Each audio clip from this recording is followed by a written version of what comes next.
Raise your hand if you believe that classroom disruptions are at an all-time high level. Raise your hands if you believe that your classrooms are in crisis.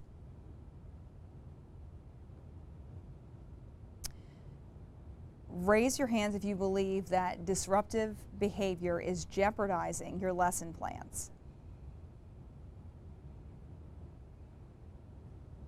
Raise your hands if you think something needs to change. Raise your hands if you think it's a societal problem.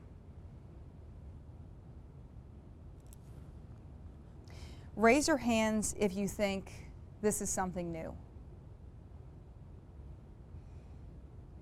Raise your hands if you've experienced this in, say, the last 5 years, the last 2 years, the last year. I want you to give me one word that describes the behavior in your classroom. Bearable. It's bearable. I would say manageable. Manageable. Manageable. Mine is manageable. It's outside of the classroom. Okay. Disruptive. Disrespectful. Selfish. Give me one word that describes how you feel when a student screams at you or you feel that you're attacked in the classroom. I don't take it personal. I sometimes feel like a little bit helpless. I try not to take it personally. I think there's extenuating circumstances. I try to seek solutions. Helpless. I want to help the child. Ignore it. Frustrated. At first, I felt helpless and it was like a personal attack, but now it's like I don't take it personal, and I feel bad for the student. Do you feel that parents are aware of what's going on in the classroom? Most of them, they're not.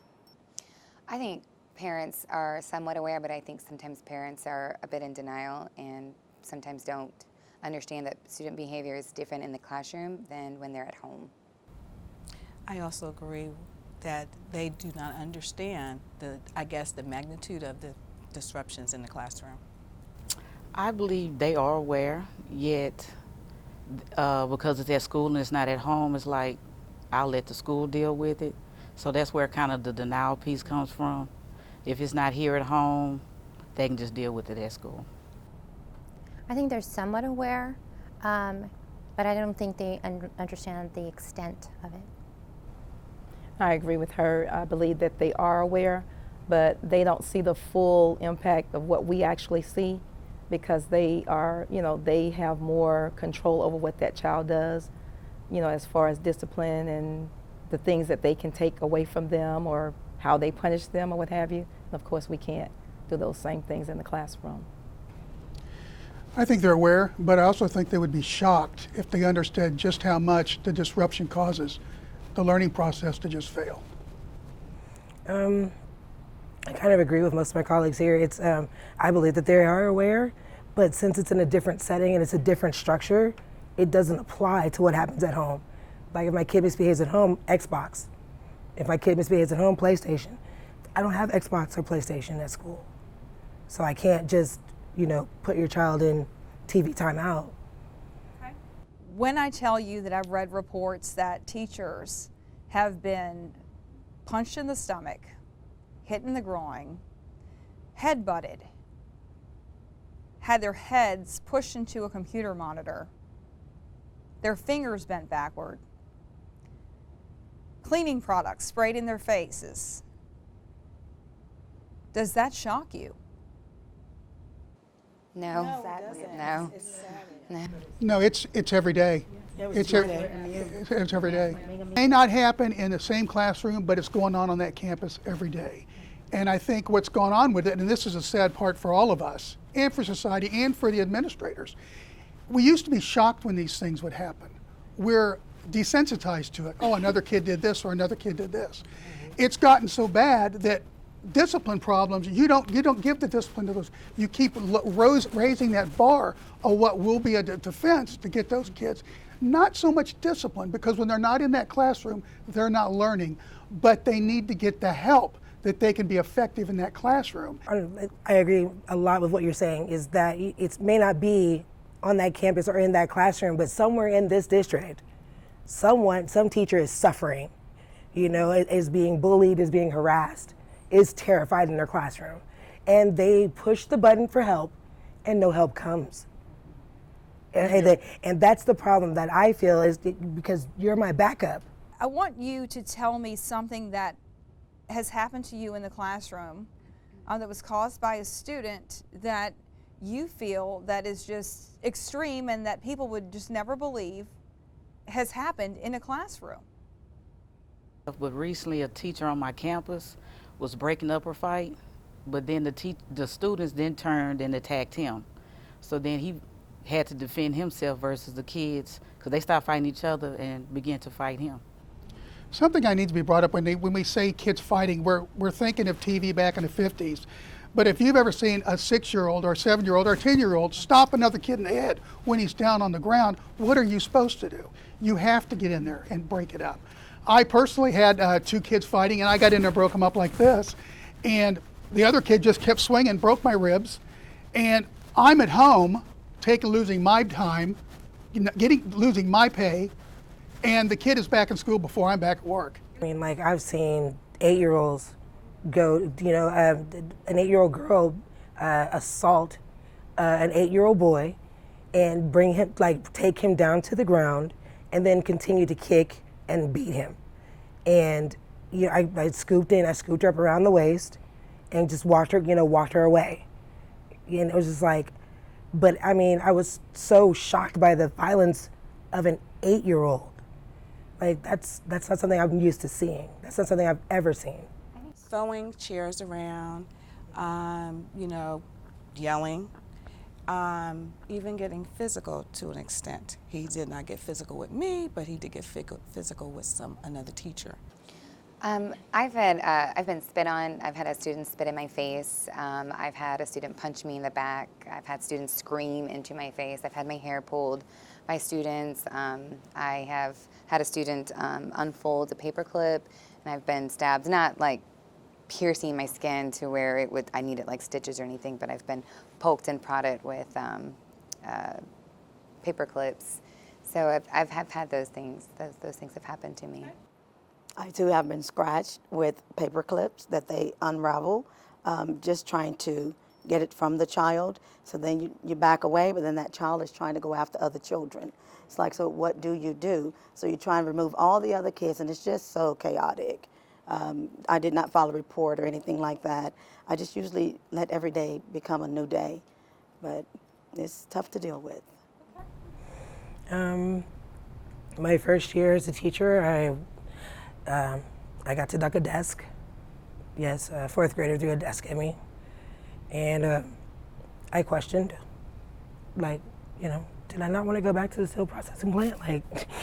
Was this the right choice? This year I got beat up by a 2nd grader. The child was very upset with me, did not agree with my decision. And we were coming in from recess, and the child was very, very upset, and she just, started just hitting me with her fist. Wow. I mean, most of the problems, the kids don't really attack me. What happens is they're attacking each other, and when I try to intervene, sometimes I get hit in that process, or I might get bitten, or, there was one instance I was breaking up a fight, and I ended up down. I don't know if I fell in the process, but I ended up getting kicked in my shoulder. And this was not one of my students. This was a student from one of the other teachers that we try and help. So we try and help each other. We try to put them in a different environment, and so we just see if the different environment will help. And obviously that didn't help this particular student that particular time, and so he took a balance to my head, and it just kind of shocked me. I didn't realize I was bleeding until afterwards, and when the principal came in and said, or one of the assistants, I don't remember who it was actually, came in and said, "Oh, you're bleeding, you need to go and file a report." I said, "Okay, well, I'll go file a report." Is it not second nature when you're injured by a student to file a report? They don't always believe that you were injured by a student. They don't believe that your injuries are severe enough. Each school district in the last 2.5 years on average have between 300 to 500 teacher injuries, and the majority of them say they were caused by students. Some of you said, oh, there's more than that. That's what I was going to state. That's probably the only ones that were reported. Because at the end of the day, it's a numbers game.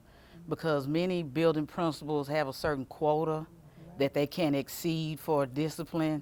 So it's about self-promotion, making sure that your campus looks good, that it appears that there's no discipline issues. You don't report it, it's like it never happened. Right. There was a new principal in a high school here in Houston about 10 years ago, and he didn't understand all the reporting requirements everybody's talking about here, but he documented for true life what actually happened in that campus. At the end of the year, he was given the distinction of having the most violent campus in the United States. That didn't happen in the following year, I guarantee you.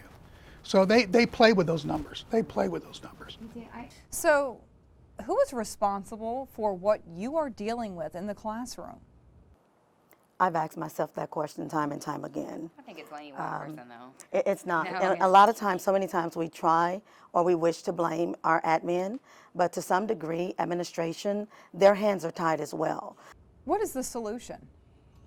I believe it's a shared interest, because I believe what happened, we become more consumed with tests and data than getting back to educating them to be model citizens for when they grow up. So although test scores may rise, are they really prepared to be better citizens when they're older? So when they don't have consequences and not accountable for their actions, then you see things on the news where they just think they can go toe-to-toe with maybe officers and things of that nature, because when I was a child and when I was in school, nothing happened. I was able to get away with these things. And I just believe like administration and teachers and parents all need to sit down, because administration have their thing. Teachers, we're frustrated. It's self-preservation. Parents, have all their things going on, and no one is actually all sitting together and having this dialogue. Thing we haven't mentioned, parents. We don't hold them accountable at all. We're all passing the children around, and this teacher doesn't want this child, and it's like, okay, I hear what he's doing in your classroom. Well, I don't want to have to deal with that. But what about the parents? Where are their responsibilities? That's the elephant in the room, is we have latchkey parents who are latchkey kids themselves. A lot of the behaviors that we want these kids to exhibit, they don't know any better. And they come into us, and maybe we can instill some of it. But when they leave that classroom at 3 o'clock, 4 o'clock, they're going right back to where they were before, and it starts all over again the next day. District, we have parenting classes that are offered. I think that's good. And then also, this year we started having social skill classes in the morning. It's built into our curriculum. And it talks about values. What is kindness? What is self-discipline? And we talk about that with the children. What does it look like? I think the community needs to also be involved too. Like the community that I teach in, we have a lot of single parents, and they have on average 3 children, and they're working sometimes 2 jobs, and the older sibling is the one taking care of the younger sibling, and so the parent they're exhausted, they don't really know what to do, they're stressed out. Life is tough when you're when you're struggling financially, when a parent doesn't have a car and they're taking the bus to get to and from work, and carrying groceries in their hands as they walk, and they're trying to handle the behavior of the kids is hard, it's difficult. So I think if we reach out with the community and we get community partnerships, how can we assist with maybe after school caretaking? How can we assist with maybe homework caretaking? Because we know a lot of students cope with academic struggles with behavioral problems. They mask their inability to perform in class by acting out, because they're embarrassed and they don't know where to go to get help. And Is there something in the law that can change to help you all in the classroom? Well, they went up and they had the shall place rules, where if they do something, then they're out of there. But some of the things that they've done, they've backed off on us. they used to have for a truant policy, they would give issued tickets to the parents. Well, they had so many parents getting tickets for kids not being truant that they just wiped the law out completely. Yeah, I mean, even if we get a new law, it doesn't mean that it's going to be enforced. We have plenty of laws already that are not being enforced. I mean, when students get into physical fights, if that happens in the real world, then they're taken to jail. That doesn't happen at the school. So there's a lot of rules that that we have and laws that we have, but that they're not enforced. So do you think maybe it's a generational thing? Times have changed. Times are changing. And behaviors are changing. In the community that I'm in, we have a lot of young parents, and they have their type of parenting is, I want to be their friend rather than being their mother or their father. And We've had parents say that discipline didn't work for me, so why should I do it to my child? And it's just like one of those. I'd like to speak to policymakers, understand that we are in the classroom, and the things that we have to go through from children hitting and kicking, and to say that you cannot suspend the child based on this. That's just not conducive, to that environment.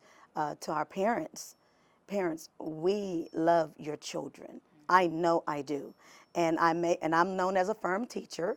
Yes, I'm that firm teacher, but your child is going to be taught. I'm not against your baby. Please work with us. Work with us, get to know us, allow us to get to know you. We should not be on separate ends.